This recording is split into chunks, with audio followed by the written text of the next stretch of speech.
Oi, gente, tudo bem? Bem-vindos de volta ao canal Mimissaura. Eu sou a Michele e esse é o episódio 8 da série A Minha Vida de Milagres. E nesse episódio eu vou contar para vocês como que foi recomeçar tudo de novo em Paris. Vou contar para vocês se eu consegui arrumar um emprego depois e eu vou contar o que foi o terceiro milagre. Então, eu vim para cá fazer o segundo mestrado em jornalismo para poder ver se isso me ajudava a entrar no mercado de trabalho francês, porque arrumar um emprego como jornalista na França sem ter muita experiência é quase que impossível, pelo que tinham me contado na Colômbia, né? Eu fui fazer o mestrado em jornalismo na Escola de Jornalismo da Sciences Po, Paris. Como eu contei no outro episódio, eu recebi um milagre, além do milagre de ter tido a bolsa para fazer o mestrado na Colômbia, ter sido aceita e ter tido a bolsa, eu consegui ainda um outro milagre, que é o milagre de conseguir uma bolsa para estudar na França. Então eu vim fazer o mestrado na França com uma bolsa de estudos da escola francesa. Falando, a minha contagem de milagre aqui tá errada, eu tô contando muito para baixo. Eu falei que eu vou contar o terceiro milagre. O que eu tô pensando que é no terceiro milagre não é esse milagre que eu tô contando. Eu esqueci de botar esse na conta. Vocês estão vendo, gente, o que eu quis dizer? É um milagre atrás do outro. Eu consegui uma bolsa de estudos para fazer o meu mestrado na França. A minha vida inteira eu estudei com bolsa de estudos, tirando pela USP, que era de graça. O resto da minha vida inteira foi com bolsa de estudos, juro por Deus. E aí Deus fez mais esse milagre na minha vida. Eu ganhei uma bolsa de estudos integral para estudar, fazer meu mestrado na Sciences Po, em Paris. Então tá.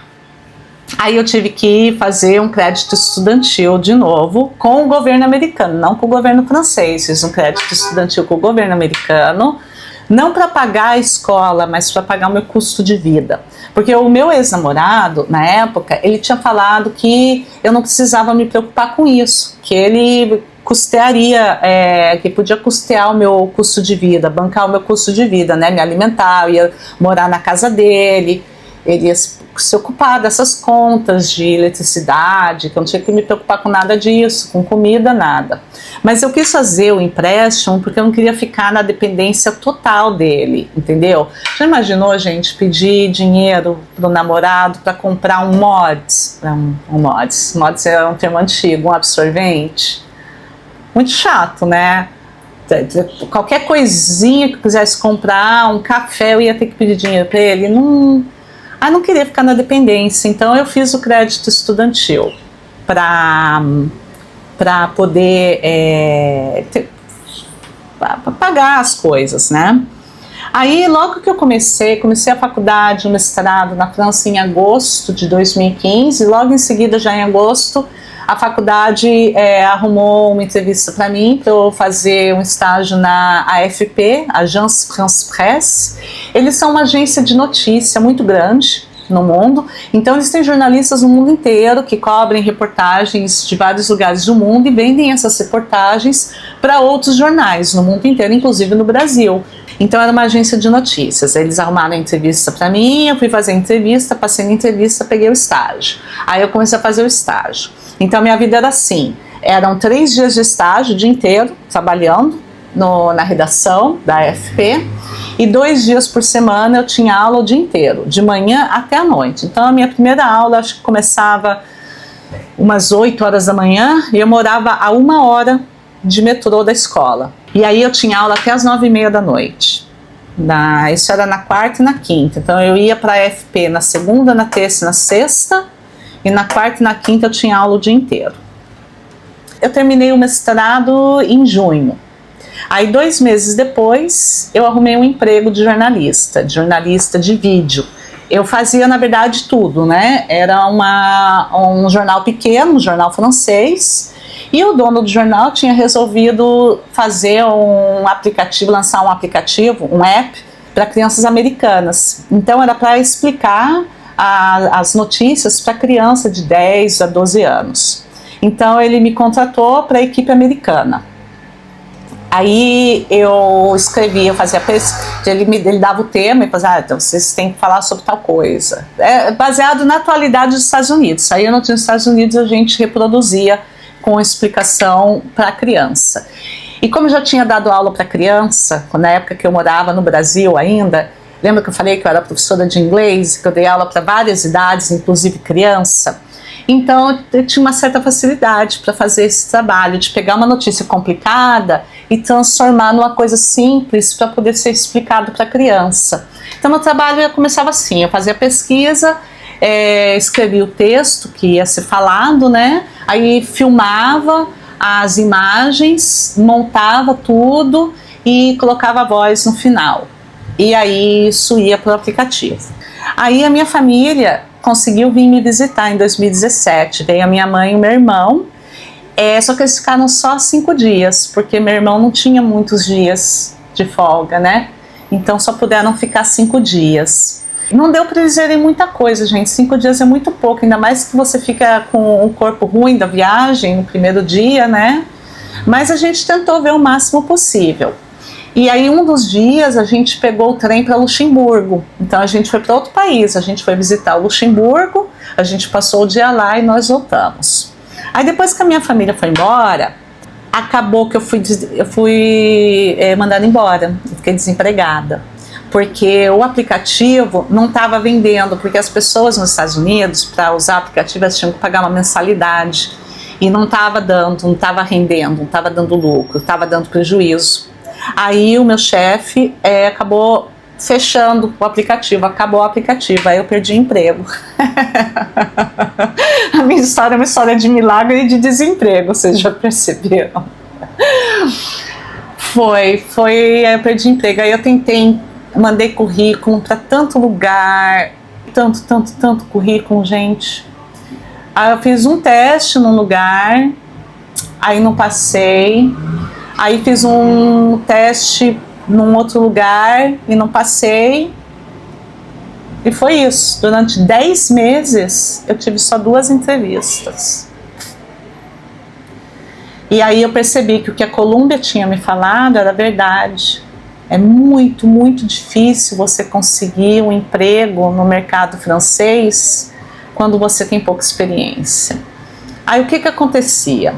Para a redação que é francofônica, a redação em francês, eles preferem quem é francês, óbvio, porque se for para escrita, dá menos problema na hora do corretor corrigir. Se for para vídeo, que você tem que colocar voz, no jornalismo você não pode falar com sotaque estrangeiro, porque não é uma questão de preconceito, gente, isso, deixar bem claro. É uma questão que as pessoas precisam te entender. Todo mundo precisa conseguir te entender, sabe? Qualquer pessoa dentro da França, de qualquer ponto da França, mesmo que é um lugar que não tenha quase imigrante nenhum, a pessoa ela tem que conseguir te entender. A mesma coisa nos Estados Unidos também. Eu muito provavelmente nunca teria podido aparecer na frente das câmeras por causa do meu sotaque, apesar de que eu falo inglês fluentemente, mas eu ainda tenho sotaque. Então eu abro a boca, um americano sabe que eu não sou americana. E dependendo do lugar, a pessoa pode não entender o que você está falando. E a mesma coisa na França. Então eu queria deixar bem claro que não é uma questão não foi comigo uma questão de preconceito, foi uma questão que para fazer vídeo você precisa ter a voz daquela língua, né? E quando eu procurava emprego em jornais de língua inglesa, eles preferiam uma pessoa que o inglês é a língua materna. Nos Estados Unidos eu consegui, né, freelance, consegui trabalhar no jornal americano, mas aqui nem para imprensa escrita, porque lá nos Estados Unidos que me falaram, assim, para eu aparecer na frente da câmera sem um problema, mas eu atrás da câmera não tinha problema nenhum. E escrevendo texto, que era o que eu fazia quando trabalhava de freelance nos Estados Unidos, não tinha problema nenhum. Mas na França eles queriam uma pessoa que fosse inglês língua materna. Então eu dei muita sorte no meu primeiro emprego, sabe? Então E porque tinha uma menina que era americana na minha equipe, então quem fazia a voz, eu escrevia o texto, mas quem colocava a voz era ela, para sair com uma voz americana, só para não ficar confuso, tá? Então, era verdade o negócio que eles falaram, ia ser muito difícil mesmo. 10 meses e só 2 entrevistas, e não deu certo, né? Aí o que aconteceu? Um dia chegou um e-mail, acho que foi em fevereiro de 2018. Chegou um e-mail da minha escola francesa, falando que o Google tinha aberto uma vaga para jornalista. Gente, o Google, vocês lembram? Lá num dos primeiros episódios que eu falei, que quando eu dirigia para São Francisco, eu passava às vezes perto do Google e me dava aquela vontade de trabalhar no Google, mas eu falava, mas pô, que tipo de emprego que eu vou conseguir no Google? Pois é, o Google tinha lançado um projeto piloto, que já existia nos Estados Unidos, mas era um projeto teste na Europa e na Austrália. Então, eles estavam procurando uma pessoa, tinha uma pessoa na Inglaterra, uma na Alemanha, estavam procurando uma na França e já tinha uma na Austrália, né? Que era para trabalhar no YouTube. Era para trabalhar fazendo com as tendências do YouTube, né? E eles pediam pessoa que tinha sido formada em jornalismo, que tinha trabalhado em várias empresas de jornalismo antes, empresas de médio e grande porte, por não sei quanto tempo, e pediu um monte de coisa. Aí eu pensei, ai Jesus, a única coisa que eu tenho aqui da lista que eles estão pedindo é o meu diploma de jornalista, né? Ah, mas já faz 10 meses que eu estou desempregada. Não vai me matar mandar um currículo, não vai me matar. No pior dos casos, ou eu vou receber um não, ou eu vou ser ignorada, mas eu estou sendo ignorada por 10 meses mesmo, mais um não, ou mais uma vez ser ignorada, não é um problema tão grave assim, né? O que eu tenho a perder? Tenho nada a perder. Aí mandei o currículo, né? Mas não estava achando que ia dar em nada. Gente, acho que foi em março, eu recebi uma resposta do Google falando que eles queriam me entrevistar. Eu não acreditei. O Google queria me entrevistar para esse cargo. Era para ser analista de dados de tendências e transformar esses números numa história para passar para a imprensa francesa. Aí eu comecei a rezar, mas eu rezava tanto, eu queria tanto entrar, porque eu já lembrava daquela época da Califórnia, que eu queria trabalhar no Google, mas não sabia como trabalhar no quê no Google, né? Eu rezava para Jesus, para Deus, para Nossa Senhora Aparecida, eu rezei tanto. Aí eu fiz a primeira entrevista, aí passei. Aí recebi a resposta que eu passei para a segunda entrevista, para a segunda fase. Fiz a segunda entrevista. Aí recebi a resposta que tinha passado na segunda entrevista, que eu ia para a terceira entrevista. Aí fiz a terceira entrevista e recebi mais um e-mail falando que eu tinha passado para a quarta entrevista, que era a última. Isso já foi um mês, gente. Aí fiz a entrevista. Aí passou uma semana, eu não escutei nada. Aí eu comecei a rezar. Nossa, eu rezava todo santo dia, pedia para Deus, faz esse milagre na minha vida, por favor. Nossa, eu tô desempregada, eu preciso arrumar um emprego e seria um sonho, nossa, um sonho maravilhoso conseguir entrar no Google. Gente, o terceiro milagre aconteceu. Eu fui contratada para trabalhar no Google, você acredita? No dia que eu recebi um e-mail falando que eu tinha sido contratada, eu caí no chão chorando de felicidade. Eu não acreditava que aquilo tinha acontecido. Eu chorava, mas eu chorava igual uma criança de felicidade. O meu ex chegou em casa, levou um susto e pensou que tinha acontecido alguma coisa, né? Eu falei, eu entrei no Google. Eu não acreditava, o meu ex não acreditava, os amigos todos, ninguém acreditava que eu tinha conseguido entrar no Google.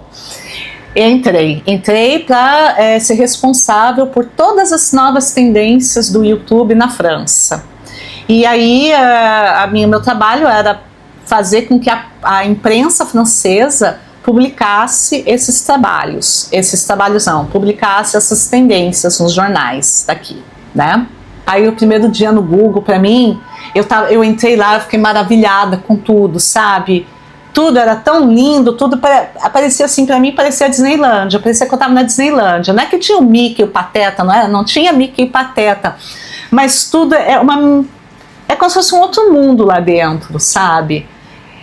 Você tinha, todos os andares você tinha essas lanchonetes, essas, tipo mini supermercado, que você não precisa comprar nada, tudo de graça, você podia comer o que você quisesse, beber o que você quisesse. Na sexta-feira tinha sempre festa no final do dia, para a empresa inteira, e tinha sala de massagem, tinha academia com personal trainer de graça, tinha... Nossa, num lugar tinha um monte de restaurante, tinha a cantina, cara, gigante, com muita comida, você podia comer o que você quisesse, eles davam café da manhã, almoço, se você ficasse até tarde para comer, tinha sempre coisa nesses mini mercadinhos dentro, que é tudo de graça, tinha vários restaurantes de comidas diferentes, era assim, nossa, que lugar maravilhoso, gente, o Google é impressionante. Até hoje, quando eu lembro, eu me sinto uma criança, assim, de novo, sabe?